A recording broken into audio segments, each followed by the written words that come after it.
নমস্কার, আপনাদের সকলকে স্বাগত জানাই 99 নিউজ বাংলায়। আমি আপনাদের সাথে অপর্ণা। যে খবরের দিকে নজর রেখেছিলাম, বেসরকারি হাসপাতালে গুলিকাণ্ডে বা ধৃতদের পুলিশি হেফাজতের নির্দেশ দিল বিচারক।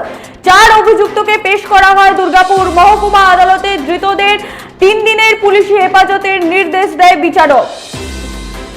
আবার আপনাদের জানিয়ে রাখি, বেসরকারি হাসপাতালের গুলিকাণ্ডে ধৃতদের পুলিশি হেফাজতের নির্দেশ দেয় বিচারক। 4 অভিযুক্তকে পেশ করা হয় দুর্গাপুর মহকুমা আদালতে।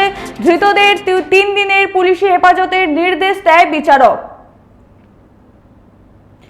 আবারও আপনাদের জানিয়ে রাখি, বেসরকারি হাসপাতালের গুলিকাণ্ডে ধৃতদের 3 দিনের পুলিশি হেফাজতের নির্দেশ।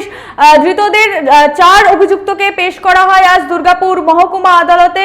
সেখানে বিচারক তাদের 3 দিনের পুলিশি হেফাজতের নির্দেশ দেন।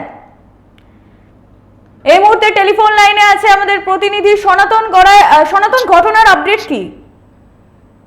দেখো, গতকাল রাতে দুর্গাপুর থানার শোভাপুর সংলগ্ন একটি বেসরকারি মেডিকেল কলেজ হাসপাতালে গুলির ঘটনা ঘটে এবং শূন্য গুলির যে ঘটনা ঘটে 3 রাউন্ড গুলি চলে। যদিও এই ঘটনায় হতাহতের কোনো খবর নেই। গতকাল রাতেই গ্রেপ্তার হয় 4 জন এবং 4 জনকে আজ দুর্গাপুর মহকুমা আদালতে পেশ করা হয়।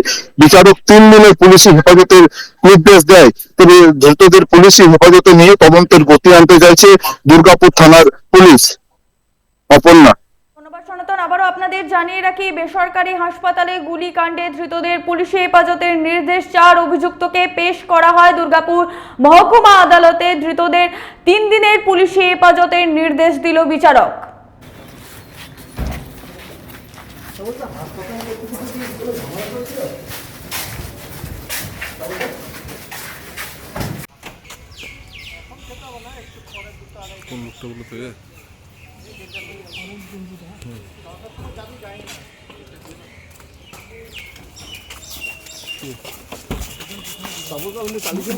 জানিয়ে রাখি, বেসরকারি হাসপাতাল গুলিকাণ্ডে ধৃতদের পুলিশি হেফাজতের নির্দেশ দেয় বিচারক। 4 অভিযুক্তকে পেশ করা হয় আজ দুর্গাপুর মহকুমা আদালতে। সেখানে বিচারক 3 দিনের পুলিশি হেফাজতের নির্দেশ দেন।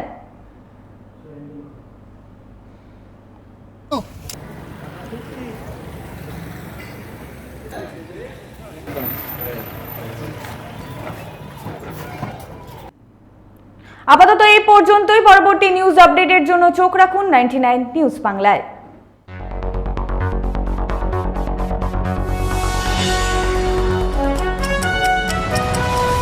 আপনারা দেখছেন 99 নিউজ বাংলা।